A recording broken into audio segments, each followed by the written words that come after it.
ngiyathanda ukubingelela baba Mshumayeli ebandla.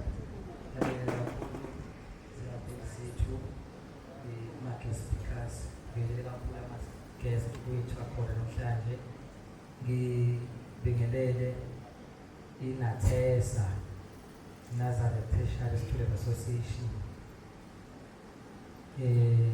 abantwana bezwi lakhe, abantwana bezwi, izingane ezangena lapho uBhombelanga angena ngakhona kodwa ngazo wangena. Ngibingelela ama-branches akhona. Ngiyabingelela kakhulu kuma-clubs and societies akhona lapha ekhaya duty. Kuyintokozo kakhulu kuthina singabantwana beNathesa lapha eThekwini ukuthi nisihambele bafethu. Lokho kukhombisa ukubambisana.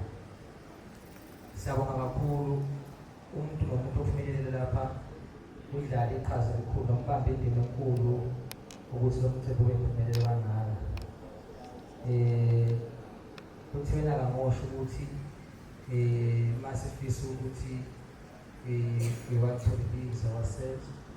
Zikhona izinto ezingaphi uma uphuma lapho bheka ngapha ezansi abafana umnyango wokuqala, abesilisa umnyango wokuqala, abesimame umnyango wesibili. Ukuqhubeka kosuku namhlanje kuzoba khona into ezokuyenzeka lapha emnyango. Sheza labantu bathule, kukhona lento ezokuyenzeka lapha emnyango.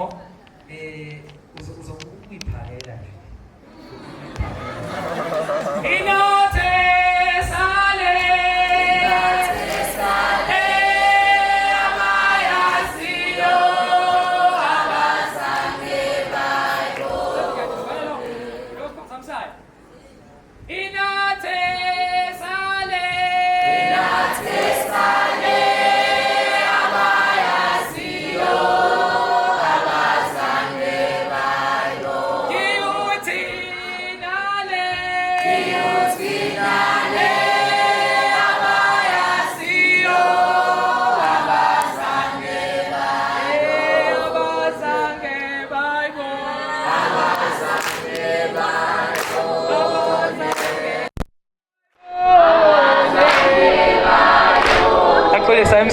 Axolisa umsebenzi wakho baba. Ngiyabonga kakhulu. Ngicela ukudlulisela kuwena baba. Nami ngipheni izandla bafethu. Lokhu ngiyaqala ukubona usihlale eceleni. Sibile esandleni bakwethu. Inathesa le.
Sohlelo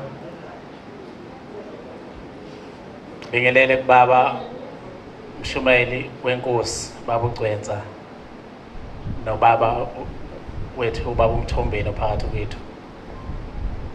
Ngibingelela kakhulu ebuholini benathesa ezingeni likazwelonke.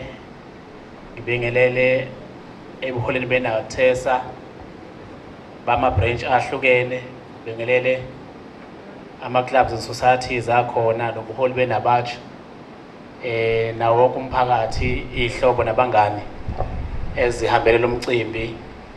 Ngiyanibingelela egameni lenkosi. Amen. Mina ngingumfana waXimba lapha eShowe. Bathe abafowethu angithi nje nqambu ngendaba yokwamukela odadewethu nabafowethu abeze ey'khungweni zemfundo ephakeme. Abathe uma befike lapho bayithola sebengaphansi kwenathesa noma bahlangana nenathesa. Ukuthi njengoba silapha-ke bafowethu, akukuningi esikuzele, cishe kunye kuphela kuhlukene ngemkhakha nokubizwa kwakho, kodwa inhloso enkulu yethu kusuka emazweni esisuka kuwo, size lapha ngoba sizele uzokhongozela imfundo lapha ey'khungweni zemfundo ephakeme. Noma ngabe ufunda eMangosuthu, noma ngabe ufunda e-UKZN, noma ngabe ufunda khona lapha ekhaya DUT, noma ngabe useThekwini College, noma ngabe isiphi isikhungo semfundo ephakeme. Njengoba silapha-ke inathesa ikhona. Inathesa ethi thina njengabantwana bamaNazaretha abasey'khungweni zemfundo ephakeme akumele silahlekelane nenqubo nemfundiso yethu esifundiswa abazali bethu besikhulisa ngosikompilo lwenkolo. Lo Nazareth Tertiary Students Association ukhonela ukuthi usicangathe, usikhuthaze, usigqugquzele ekumazini, ekumthandeni nasekumethembeni uShembe noma ngabe asikho emakhaya sesey'khungweni zemfundo ephakeme. Lo nathesa esiyiwo namhlanje washiwo esikhathini eside kakhulu noma esiphambili kakhulu ukhulunywa inkosi yamaNazaretha ubaba mkhulu uBhomvele Sithimela Semampondo. Ngesikhathi kufika abezizwe emzini wasePhakameni, abathi uma befika beze kuye bezocela izingane zakhe ukuthi bazithathe bayosifundisa ukuze uma seyifundile zibe izinto ey'thile emabandleni abo noma emazweni labo ababesuka kuwo abamhlophe. Kuthiwa-ke inkosi yabiza ibandla yathi, niyabezwa laba bathini na? Nethini? Lathi ibandla asivumi ukuthi bahambe. Yayisithi-ke uma ningavumi ukuthi bahambe asinikeleni sonke, sinikele ofunda ey'khungweni zemfundo ephakeme. Yayisithi-ke nani ngenzela lokhu ukuthi nikwenze ey'nganeni zenu, nisifundise iy'ngane zenu zibe othisha, nisifundise zibe abameli, nisifundise zibe odokotela, nisifundise zibe izona zonke izinto ngoba ekuhambeni kwesikhathi izofaka iziliphathe izwe. Wayesho-ke ngesikhathi vele sikahulumeni omhlophe, cishe nayo loo nto leyokufunda ingakazeki kahle. Sikhona futhi nesikhathi lapho akafunga ngaso, lapha kuhlekiswa ngaye ngokungafundi kwakhe. Wayesethi bakhona abantwana engizobazala bazoba sey'khungweni zemfundo ephakeme. Ngaleso sikhathi cishe kwakuseyindlala nje ukuthi khona umntwana ofundayo esikhungweni zemfundo ephakeme. Kodwa namhlanje mase sibona kwenzeka kanje ey'khungweni zemfundo ephakeme, kusinika ukuthi sikhumbule ukuthi uShembe ungumabonakude futhi izwi alikhulumile aluweli phansi, liyafezeka. Ayikho. Yini-ke elindeleke kithi bantwana benathesa njengoba silapha? Silindeleke phela ukuthi noma sifunda, silindeleke phela ukuthi noma besikuphi asisekho emakhaya, sisey'khungweni zemfundo ephakeme ezahlukene, emadolobheni ahlukene, kodwa singakhohlwa imfundiso esifundiswe yona ngokwazi nokuthemba nokuthanda uNkulunkulu esikhulise ngayo njengabantwana. Inathesa-ke ikhonela ukugqugquzela izimo ey'njalo. Okulindeleke kithi futhi ukuthi bese sifikile lapha ey'khungweni zemfundo ephakeme asifunde, sibuyele emakhaya, siguqule isimo sasemakhaya esisishiyile ngoba siyasazi isimo esisishiye emakhaya. asingathi bese sifike esikhungweni semfundo ephakeme bese sikulibala ukuthi singobani, sisuka kuphi, sifundisweni, yini ukuthiwa singayenzi, yini ukuthiwa siyenze, yini ukuthiwa siyihloniphe nekufanele siyigcine, yini ongafanele sizibandakanye nayo. Njengoba silapha abanye basuka endaweni ezemakhaya kakhulu kunabanye, idolobha liba lihle kakhulu ebusuku kunasemini ngoba ebusuku kukhanya enhlobonhlobo zokukhanya okuhlukene. Kodwa okusenhlizweni yakho mfowethu, dadewethu, ozibophezele ngakho ukuthi uzokufeza la, kufanele ukuthi kube khona ukubusa inhliziyo yakho ekuphumeni nasekungeneni. Ngoba noma ngabe kunzima kangakanani ukufunda ekhaya, into ofuna ukubuzwa yona ukuthi uqeda nini. Bayazi mhlawumbe sebezoya kwesibili nowesithathu, abenze oqala basazothola umbuzo njalo ukuthi isimo sasesikoleni sinjalo, kodwa uqeda nini. Ngoba ikhona lento kubazali ethi noma ngabe uyafunda kunzima kodwa kufanele usheshe ubuze ekhaya uzolungisa isimo osaziyo nawe. Sengizohlala phansi-ke ngoba nami khona lapho ekujahe khona. Cabanga ukuthi sonke sijahe endaweni eyodwa bangcwele. Amen. Sengizohlala phansi-ke. Kukhona umbhalo osencwadini yamazwi ahlakaniphileyo okhuluma ngezintuthwane 6 verse 6 kuya ku-8. Uthi izintuthwane ziyasebenza ngokusikhandla ubusuku nemini, zisebenza ngesikhathi sasehlobo, zibhekela ezizokusebenzisa ngesikhathi sasebusika. Khona ukuthi siyazi-ke sonke sesiyibona intuthwane, awuzungayibona intuthwane emile noma intene. Makuyabothi iyama kube leso sikhathi ngoba isuke ibambe lokho esuke ikubambile kodwa ikudonsela emgodini. Zizibekela ngesikhathi sasehlobo ezizokudla nezokusebenzisa ngesikhathi sasebusika.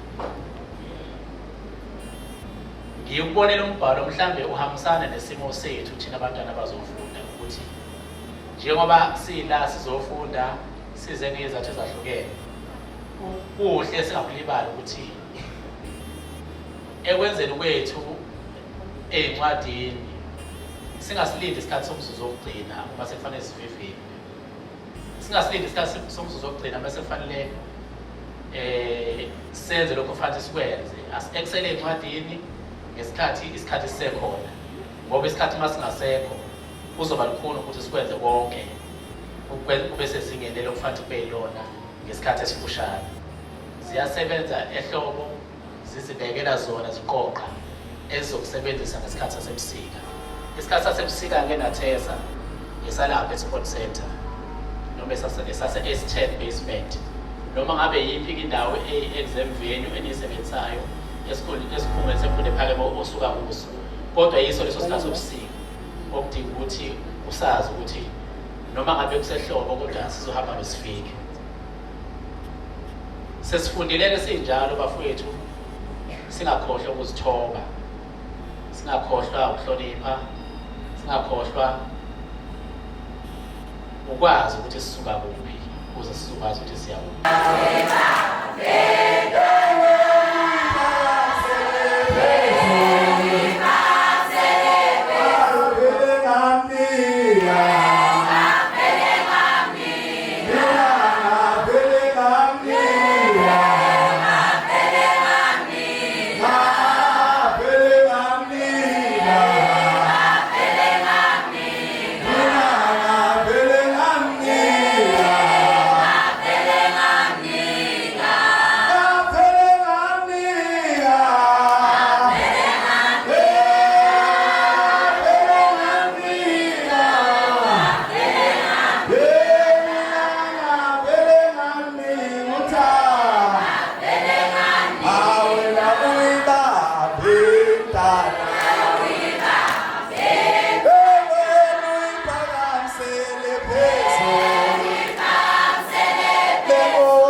Performance ingcwele.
bakithi.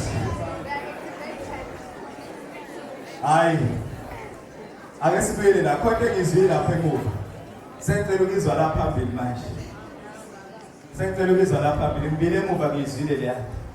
Ngizoyidimanda lana manje.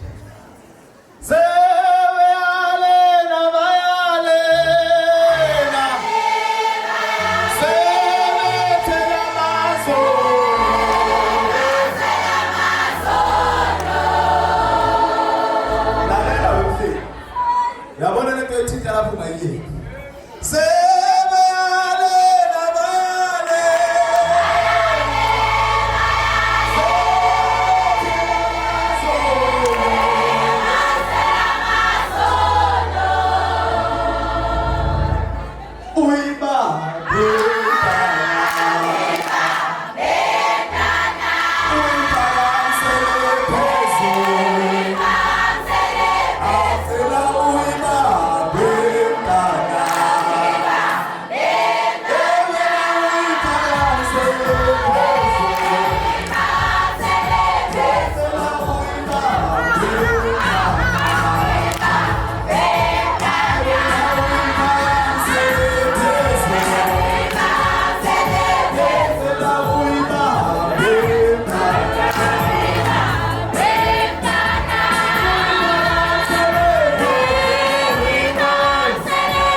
Angazi sihlalo ngapha. Ngiyacela mase kuphakwa.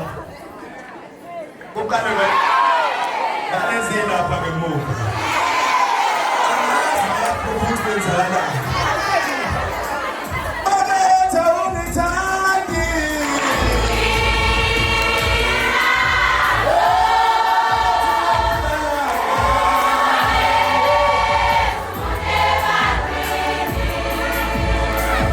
Weshe